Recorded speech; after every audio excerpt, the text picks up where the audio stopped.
Hello guys, welcome সকলকে আমার wrestling YouTube channel wrestling and comedy skit with অনির্বাণে। তো আপনাদের সবার কেমন লাগলো এই সপ্তাহের আমার তো মোটামুটি লেগেছে, কিছু জিনিস ভালো লেগেছে তো কিছু ডিসিশন খুব খারাপ লেগেছে, মানে একদমই পছন্দ হয়নি। বাট যাই হোক, অ্যাভারেজ ওভারঅল অ্যাভারেজ লেগেছে আমার শো, অ্যাবোভ অ্যাভারেজ আমি বলতে চাই। তো কী হয়েছে সেসব বলা শুরু করি, বেশি ভুলভাল না বকে। তো ফার্স্টেই বলি, শো শুরু হয় প্যাট ম্যাকাফে আর মাইকেল কোলকে দিয়ে, এবং ওরা দুজন মেন ইভেন্টটাকে হাইপ করে, যেটা ছিল একটা battle royal match to determine the women's world champion. যেহেতু মামি আর চ্যাম্পিয়ন নয়, মামি তার টাইটেল ভ্যাকেট করে দিয়েছে ইনজুরির জন্য, সেই জন্য একটা ব্যাটেল রয়্যাল রাখা হয়েছে, এবং যে ব্যাটেল রয়্যালটা জিতবে সে হবে হচ্ছে নিউ উমেন ওয়ার্ল্ড চ্যাম্পিয়ন। তো সেটাকেই হাইপ করছিল প্যাট ম্যাকাফে আর মাইকেল কোল। তারপর তারা জে উসোকে ডাকে, জে উসো একটু ডায়লগবাজি করে, তারপর ডেমিয়ান প্রিস্ট আসে। আর জে উসো আর ডেমিয়ান প্রিস্টের মধ্যে একটা বেশ ভালো সেগমেন্ট দেখা যায়, যার কিছু ইম্পর্টেন্ট লাইনগুলো ছিল। যে ডেমিয়ান জেকে বলে যে, তোমার সাথে আমার একবার বহুকাল আগে ম্যাচ হয়েছিল, সেই ম্যাচে তুমি আমার অবস্থা খুব খারাপ করে দিয়েছিলে জে। এবং আমার মনে আছে ম্যাচ শেষে আমি লকার রুমে ব্যাকস্টেজে গেছিলাম এবং তোমায় বলেছিলাম যে জে উসো তুমি আমার রেসপেক্ট আর্ন করেছো, তো চলো তোমায় আজকে কিছু খাওয়াই, আজকে মদের টাকা আমি দেবো। আর তখন আমরা দুজন গেলাম, খেলাম। তো জে উসো বললো হ্যাঁ ওই দিন উবেরে যেতে হয়েছিল আমার, মানে এতটাই নেশা করেছিল। তবে ডেমিয়ান বলল যে ওই দিনও আরেকটা কথা বলেছিল জে উসোকে, যে আমরা হব নেক্সট, জে উসো বলেছিল, বাট অ্যাকচুয়ালি ও নেক্সট। কথাটা পুরোপুরি ঠিক না, 50% ঠিক, কারণ ডেমিয়ান প্রিস্ট চ্যাম্পিয়ন, যেখানে জে উসো এখনও কিছুই হয়নি। জে উসো চ্যাম্পিয়ন নয়, ডেমিয়ান চ্যাম্পিয়ন। তো তারপর জে উসো কথা শোনাতে শুরু করে দেয়। জে উসো বলে, ওয়েল ডেমিয়ান, তোমাকে কংগ্রাচুলেশন জানাই, তুমি জাজমেন্টের লিডার। কি তুমি জাজমেন্টের লিডার কারণ মামি এখন নেই বলে, মামির অনুপস্থিতিতে তুমি জাজমেন্টের লিডার।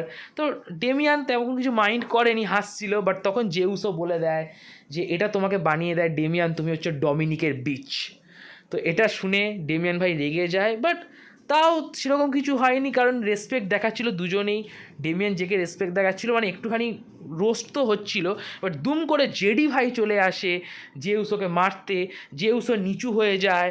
তো যাই হোক, এইরকম বাওয়ালের মাঝখানে জে উসো ভুল করে জেডিকে সুপার কিক দিতে গিয়ে ডেমিয়ান ভাইকে সুপার কিক দিয়ে দেয়, ডেমিয়ান ভাই পড়ে যায় আর জে উসো চলে যায়। আর জেডি মানে কপাল চাপড়াচ্ছে যে ভুল করে ডেমিয়ান ভাইকেই সুপার কিক দিয়ে দিল, আর ডেমিয়ান ভাই চোটে আছে জেডির ওপর, যে জেডির এইসব বোকামির জন্য ও মার খেয়ে গেল জের কাছে সুপার কিক। তো যাই হোক, তো J Uso versus Damian priest হবে ব্যাকল্যাশে। আমি জানি না ম্যাচটা কীরকম হবে, আমি খুব একটা এক্সাইটেড নই, এবং এর কারণ আমি পরে কোনো এক ভিডিওতে বলবো। বাট এর পরের সেগমেন্টে আসি। তারপর আমরা ট্যাগ টিম টাইটেল ম্যাচ দেখি, world tag team title match, #DIY versus awesome truth. এবং ম্যাচটা বেশ ডিসেন্ট হয়েছে, ভালো ম্যাচ হয়েছে। এবং এই ম্যাচটায় আমরা দেখি যে অসাম ট্রুথ ম্যাচটা জিতে যায়, একদম ক্লিনভাবে জিতেছে জনি গারগানোকে পিন দিয়ে। এবং ম্যাচের পর জনি গারগানো, মিজ আর আর্ট্রুথ দুজনের সাথেই হ্যান্ডশেক করেছে, বাট চিয়াম্পা কারোর সাথেই হ্যান্ডশেক করেনি।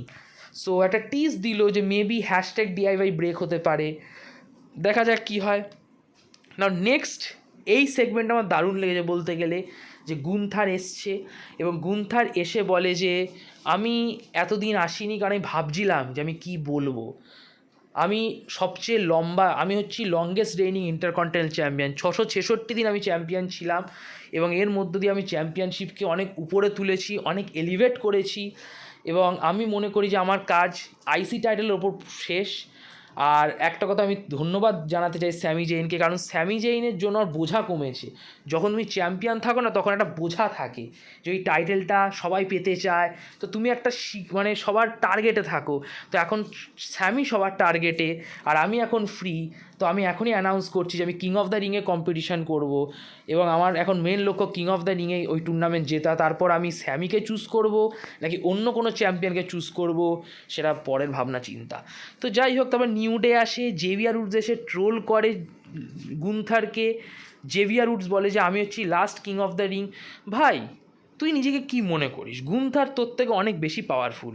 যাই হোক, তো ওখান থেকে ট্যাগ টিম ম্যাচ শুরু হয়, যেখানে আমরা দেখি imperium versus new day tag team match. এটা কম করে হলেও ওদের মধ্যকার মনে হয় 69th ম্যাচ, আমি জানি না, মানে ভাইয়েরা প্রচুর ম্যাচ খেলেছে এরা দুজন। যাই হোক, তো ম্যাচ চলে, এবং ম্যাচ আমি বলবো যে ম্যাচ খুবই ভালো হয়েছে এবং ম্যাচের ফিনিশটা আরও দেখার মতো, যে ম্যাচের ফিনিশে তোমার জিওভানি ভিঞ্চির পিন হয়ে যায়, কারণ নিউডে তাদের ফিনিশিং মুভ দিয়ে দেয়, আপ আপ ডাউন ডাউন দিয়ে দেয় এবং সঙ্গে সঙ্গে পিন হয়ে যায় জিওভানি ভিঞ্চির, এবং এটা দেখে গুন্থার খুব রেগে যায়। গুন্থার লুডভিককে কিছু একটা বলে, তারপর চলে যায়, আর লুডভিক তখন জিওভানি ভিঞ্চিকে পিটিয়ে দেয়। হ্যাঁ, ইম্পেরিয়াম ভেঙে গেল। সো জিওভানি ভিঞ্চিকে খুব বাজেভাবে পেটায় লুডভিক। আপনাদের উচিত ইউটিউবে গিয়ে দেখা এই পেটানোটা, কারণ আমি পুরোপুরি ডিসক্রাইব করতে পারবো না। মানে একদম পিটিয়ে পাটিসাপটা বানিয়ে দিয়েছে লুডভিক ভাই জিওভানি ভিঞ্চির। আর ব্যাক স্টেজে গিয়ে লুডভিক গুন্থারের সাথে হাসাহাসি করেছে এই নিয়ে। গুন্থারকে বলেছে যে তুমি এটাই চেয়েছিলে, তো গুন্থার হাসছে। তো গুন্থার পেয়ে গেছে লুডভিকের মধ্যকার ওই এনার্জি, যেটাও চাইছিল। বাই দ্য ওয়ে, তারপর ব্যাক স্টেজে একটা সেগমেন্ট দেখি যেখানে ডেমিয়ান প্রিস্ট খুব রেগে গেছে এবং রেগে গিয়ে বলছে যে তোমরা কি শুরু করেছো বলতে, জেডি, ডমিনিক, আর আজকে তো রিকোশে আন্দ্রাদের ম্যাচও আছে, ট্যাগ টিম ম্যাচ। তো ডমিনিক বলে যে আমার হাতে চোট লেগেছে, মামির মতো ওরও হাতে চোট ডমিনিকের। তো ডমিনিক তার জায়গায় স্যান্তোস এসকোবারকে নিয়ে এসছে। তো স্যান্তোস আর জেডি ভার্সেস আন্দ্রাদে আর রিকোশে ট্যাগ টিম ম্যাচ হবে, এবং এটা দেখেও ড্যামিয়ান খুশি হয়নি, কারণ ড্যামিয়ান পছন্দই করছে না অন্য কোনো লোকেদেরকে আনছে ডমিনিক। একদিন ডমিনিক খুব মার খাবে ড্যামিয়ানের কাছে। যাই হোক, তো ড্যামিয়ান বলছে কী আর করা যাবে, এটাই হোক। তো এই ম্যাচটা ঠিক হলো। এছাড়া আমরা আরেকটা জিনিস দেখি যে ব্যাক স্টেজে লিভ মর্গ্যানের সাথে ডমিনিকের একটা দেখা হয়েছে। সো এখান থেকে কী স্টোরি লাইন অ্যাঙ্গেল তৈরি করা যেতে পারে সেটাও খুব ভাবার বিষয়। মেবি লিভ মর্গ্যান হয়তো ডমিনিকের নেক্সট মামি হবে, হয়তো লিভ সবই কেড়ে নেবে রিয়ার কাছ থেকে, দেখা যাক, সেটা ভবিষ্যতে দেখা যাবে। যাই হোক, তো এরপর আমরা দেখি যে ব্যাক স্টেজে স্যামি জেইনকে প্রশ্ন করা হয় যে গেবেল আপনাকে মেরেছিল, তো আপনি এই নিয়ে কিছু বলবেন? গেবেল আজকে তার কারণ জানাবে। তো স্যামি বলে যে আমি খুব দুঃখ পেয়েছি, কষ্ট পেয়েছি, তবে আমি জানি না চ্যাট গেবেল কী করে তার অ্যাকশানকে জাস্টিফাই করবে। এটা বলার সঙ্গে সঙ্গে ব্রনসন রিড আসে এবং রিড এসে স্যামিকে চ্যালেঞ্জ করে। স্যামি বলছে ওকে, তুমি যখন চাইবে তখনই ম্যাচ খেলবো, এটা বলেছে, আর ব্রনসন পিটিয়ে দিচ্ছে স্যামিকে। তো বেসিক্যালি স্যামিকে পেটানো প্রতি সপ্তাহে এটা একটা রয়ের মানে ডেলি বেসিস ব্যাপার হয়ে গেছে। যে কেউ এসে স্যামি জেনকে পিটিয়ে দিচ্ছে। মন্দিরের ঘন্টাও এর থেকে বেশি সেফ, মন্দিরের ঘন্টাকেও লোকে এতবার নাড়ায় না যতটা স্যামি জেন প্রতি সপ্তাহে কারোর না কারোর কাছে কেলানি খায়। যাই হোক, তারপর আমরা চ্যাট গেবেলকে দেখি। গেবেল আসে অ্যালফা একাডেমির সাথে একদম চ্যাটভাবে স্যুট পুট পরে, প্যান্ট পরে, পুরো বড়লোক বাবুর মতো হয়ে আসে, এবং এসেই প্রথমে ওর নিজের কারণকে জাস্টিফাই করে। ও বেসিক্যালি যেটা বলতে চাইছিল, যেটা ও বলেনি, বাট ওর প্রোমো দেখে যা বোঝা যায় যে ভাই জেলাস ফিল করেছে বেসিক্যালি। স্যামি জেইনের খুশি দেখে, স্যামি জেইন তার বউকে হাক করেছে, সেটা দেখে ও জেলাস ফিল করছে। কারণ চ্যাট গেবেল মনে করে যে অ্যাকচুয়ালি স্যামির জায়গায় ওর থাকার কথা ছিল, ওর টাইটেল জেতার কথা ছিল, আর ওর মেয়ে সেলিব্রেট করতো, স্যামি আর স্যামির বউ না।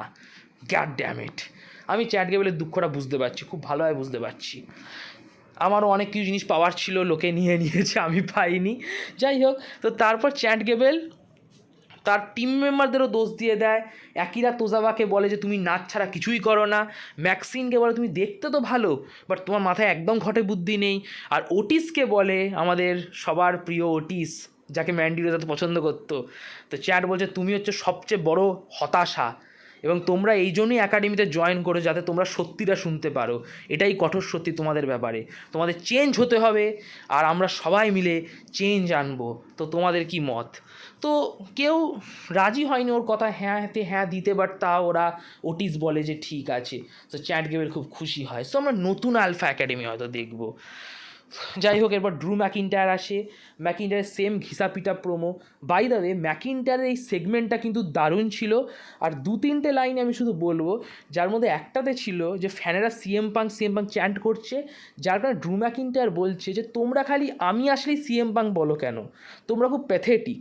তবে ড্রু ম্যাকিন্টায়ার এটা বলে যে ওয়েল, তোমরা তো হোয়াট করছো, আচ্ছা কাজিনকে ফ্রেঞ্চ কিস করলে এটা কীরকম লাগে? তো ফ্যানেরা বললো হোয়াট? তো ড্রু ম্যাকিন্টায়ার ডায়েট উত্তর দিয়ে দেয়, তোমরা সব এক একটা অসুস্থ আর পাগল। তারপর আমরা সেমাসকে দেখি। সেমাস এসে ড্রু ম্যাকিন্টায়ারকে বলে যে তুমি আগের মতো নেই, তুমি এখন তোমার দোষটা অন্যের ঘাড়ে চাপাতে চাইছো, নিজের দোষটা স্বীকার করো না।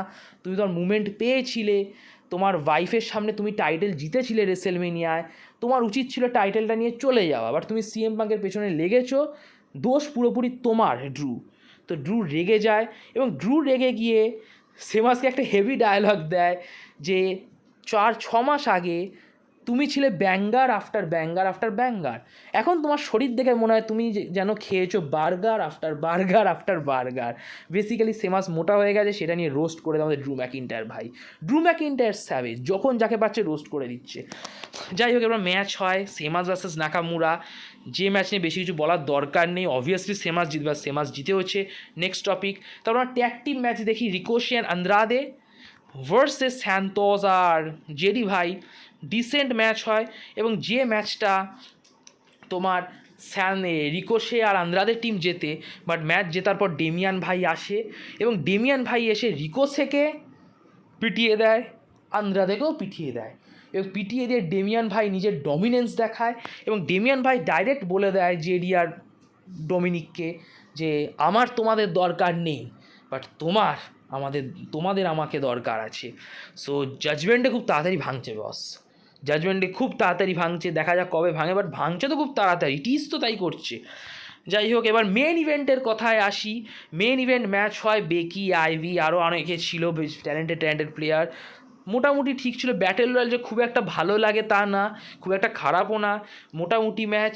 তবে আমি এলিমিনেশন সিলেকশানে খুব একটা খুশি নেই যে ফাইনাল 3-তে ছিল আমাদের বেকি, নায়া অ্যান্ড লিভ, যেখানে নায়া তো দুজনকে ডমিনেট করে, বাট আলটিমেটলি নায়া জ্যাক্স এলিমিনেট হয়ে যায় তার নিজের বোকামির জন্যই। এবং তারপর বেকি আর লিভ ছিল ফাইনাল 2 পার্টিসিপেন্ট, বেকি আর লিভ, যেটাতে বেকি লিভ মর্গানকে এলিমিনেট করে দেয়, ক্লিনভাবে বেকি লিভ মর্গানকে এলিমিনেট করে দেয়, আর বেকি হয়ে যায় new women's world champion.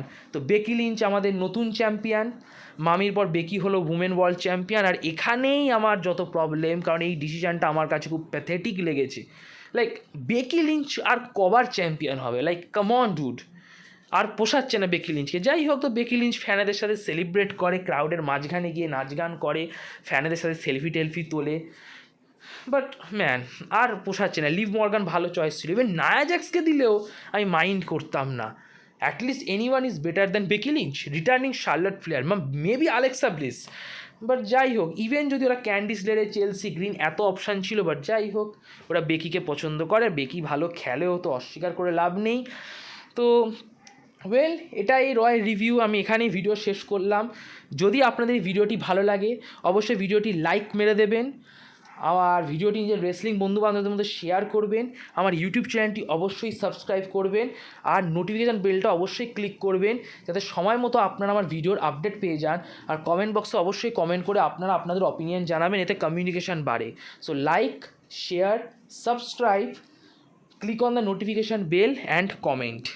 By, শুভরাত্রি, গুড নাইট।